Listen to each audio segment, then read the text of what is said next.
छोटा नाम छोटी शख्सियत पर काम की बात करें तो किसी बड़े स्टार से कम नहीं। घबराइए बिल्कुल मत। मैनेजर कुछ भी पूछे सर वट जवाब देना, वो एक पूछे तू 10 जवाब देना। यूं तो भारत के सबसे महान गायक मोहम्मद रफी ने अपनी आखिरी समय में बेहद सारे गीत गाए। उन आखिरी गीतों में एक गीत को इस कलाकार पर फिल्माया गया था।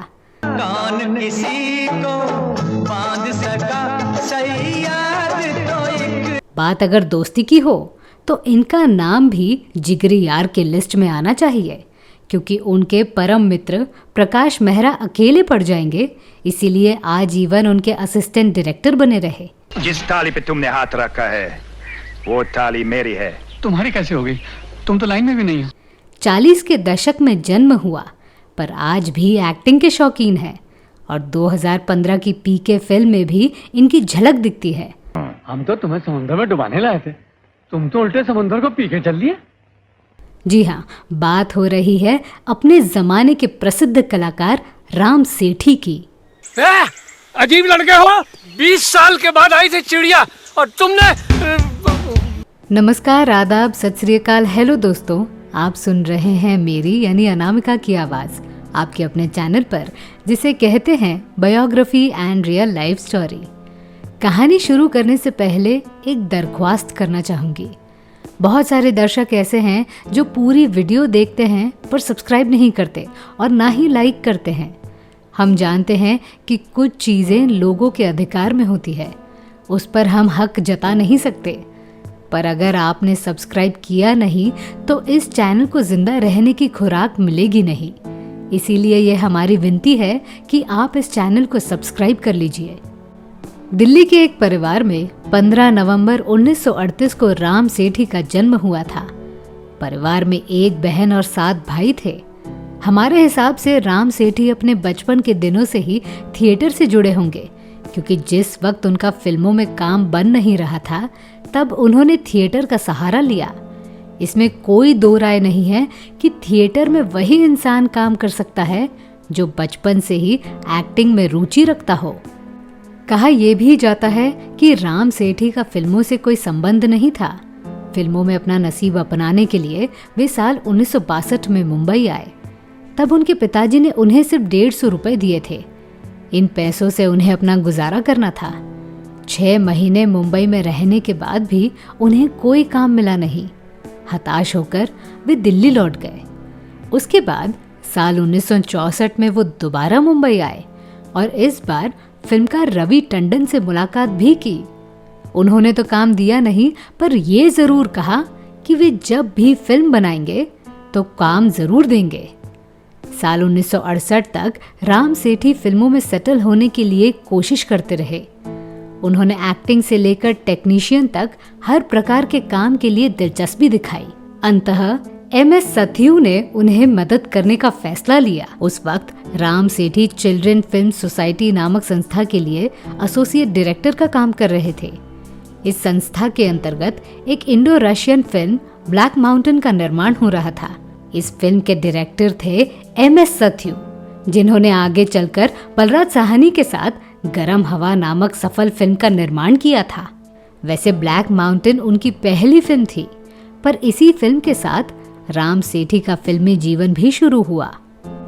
ब्लैक माउंटेन एक मेन स्ट्रीम फिल्म थी, इसीलिए इसी प्रकार की फिल्में बनाने वाले दूसरे फिल्मकारों के साथ राम सेठी काम करने लगे, जैसे GR सेठी, सत्येंद्र गोयल, सुखदेव। उन दिनों राम सेठी का मुंबई में अपना कोई घर नहीं था और मकान का भाड़ा देने के लिए भी पैसे नहीं होते थे। इसीलिए वे शबाना आजमी के एक रिश्तेदार ईशान आर्या के घर रहते थे, जो खुद एक सिनेमेटोग्राफर भी थे। वैसे आपको ये भी बता दूं कि ईशान आर्या भी MS सथयू की टीम का हिस्सा थे। MS सथयू के बाद प्रकाश मेहरा ने राम सेठी का करियर आगे ढकेला। 1971 में राम सेठी की मुलाकात प्रकाश मेहरा से हुई थी और पहले मीटिंग में ही उन्होंने राम सेठी को अपना असिस्टेंट बना लिया। उन दिनों राम सेठी थिएटर की दुनिया में ज्यादा सक्रिय थे। स्क्रिप्ट से लेकर एक्टिंग तक वे हर एक डिपार्टमेंट में काम करते थे। इसी प्रतिभा से प्रकाश मेहरा प्रभावित थे।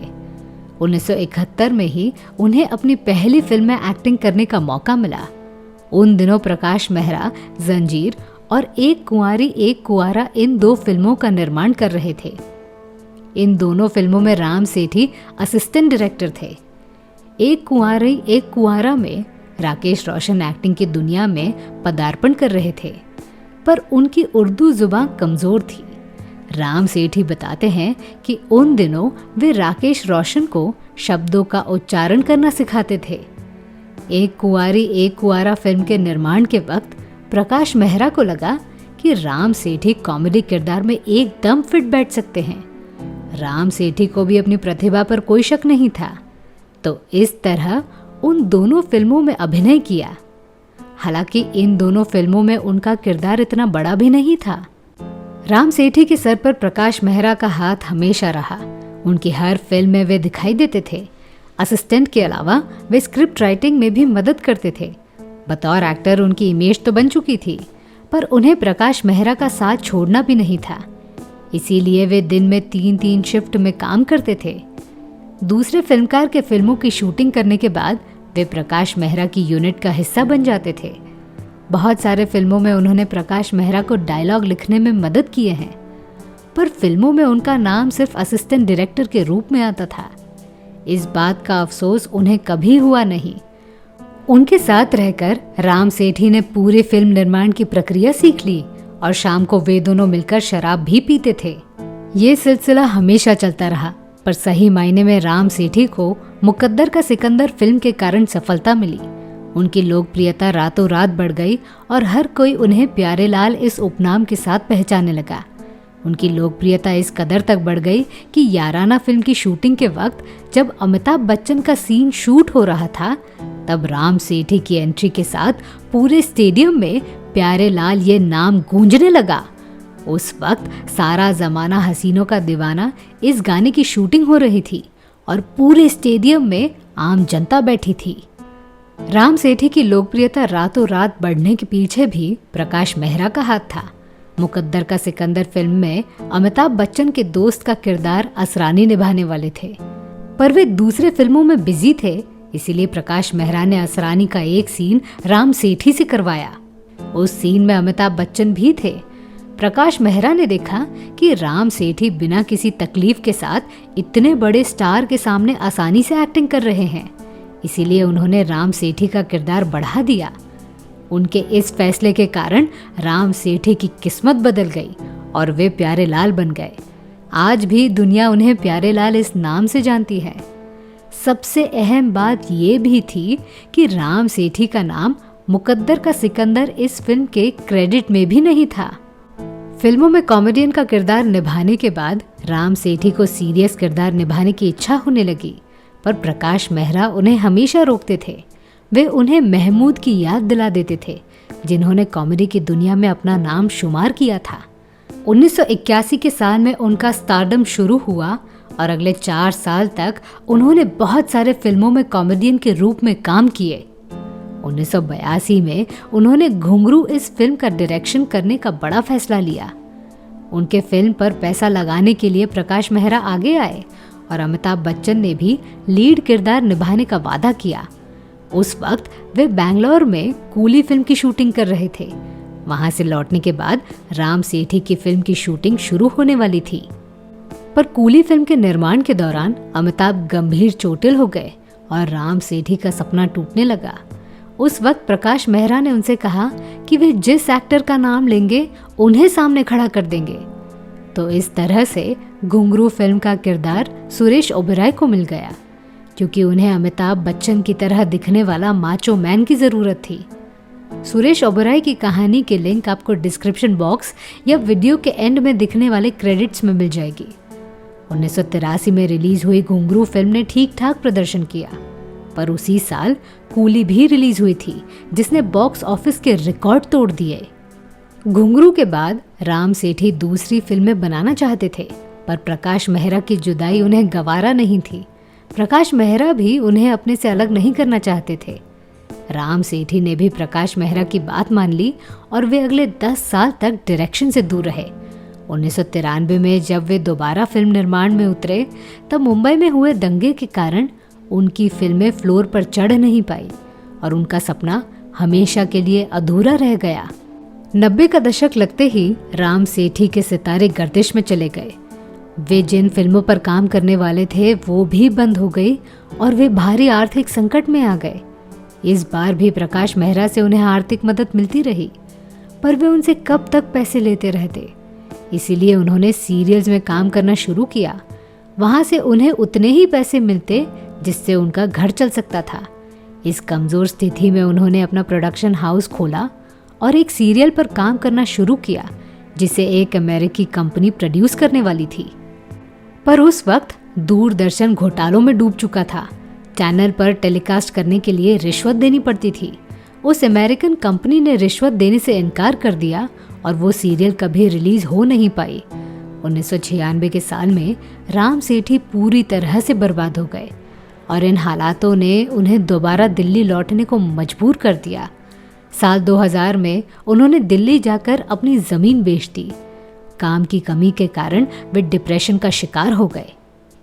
बड़े मुश्किल स्थिति से गुजरने के बाद वे 2 साल बाद मुंबई लौट आए, पर इस बार इंडस्ट्री बदल चुकी थी। मुंबई पहुंचकर उन्होंने प्रकाश मेहरा से मुलाकात की और तुरंत ही अमिताभ बच्चन के साथ एक फिल्म बनाने का फैसला कर लिया। इसके अलावा राम सेठी दोबारा टेलीविजन इंडस्ट्री में चले गए। प्रकाश मेहरा के साथ कुछ साल तक स्क्रिप्ट पर काम चलता रहा, पर एक दिन अचानक प्रकाश मेहरा को दिल का दौरा पड़ा और वे कोमा में चले गए। जिस फिल्म का निर्माण कार्य शुरू होने वाला था उसे प्रकाश मेहरा के बच्चों ने सीरियसली लिया नहीं और वो फिल्म कभी बन नहीं पाई। 2009 में प्रकाश मेहरा का देहांत होते ही राम सेठी भी अकेले पड़ गए। अभिनय क्षेत्र से रिटायर होने से पहले ही आशुतोष गोवारिकर ने उन्हें रोक लिया और उन्हें अपनी आगामी फिल्म खेले हम जी जान से में कास्ट कर लिया। उस वक्त वो उनकी बड़ी फिल्म थी। दुर्भाग्य से ये फिल्म बुरी तरह से फ्लॉप साबित हुई। इसके बाद उन्होंने विज्ञापन क्षेत्र में अपना नसीब अपना के देखा। हीरो कंपनी की स्कूटी की एड के कारण राम सेठी दोबारा चंदेरी दुनिया का हिस्सा बन गए। इस विज्ञापन के कारण राजकुमार हिरानी ने अपनी आगामी फिल्म पीके में उन्हें कास्ट कर लिया। आज के ज़माने में 83 साल के राम सेठी के पास काम करने के बहुत सारे जरिए हैं। आजकल राम सेठी मुंबई के वर्सोवा में रहते हैं। उनका एक बेटा आईटी क्षेत्र में है तो दूसरा बेटा विक्रांत ऑस्ट्रेलिया में रहता है। तो मैं थी आपकी अनामिका। मेरी सुनाई हुई कहानी आपको कैसी लगी ये हमें कमेंट सेक्शन में ज़रूर बताइएगा और हमारे channel biography and real life stories को सब्सक्राइब करना न भूलें। नमस्कार।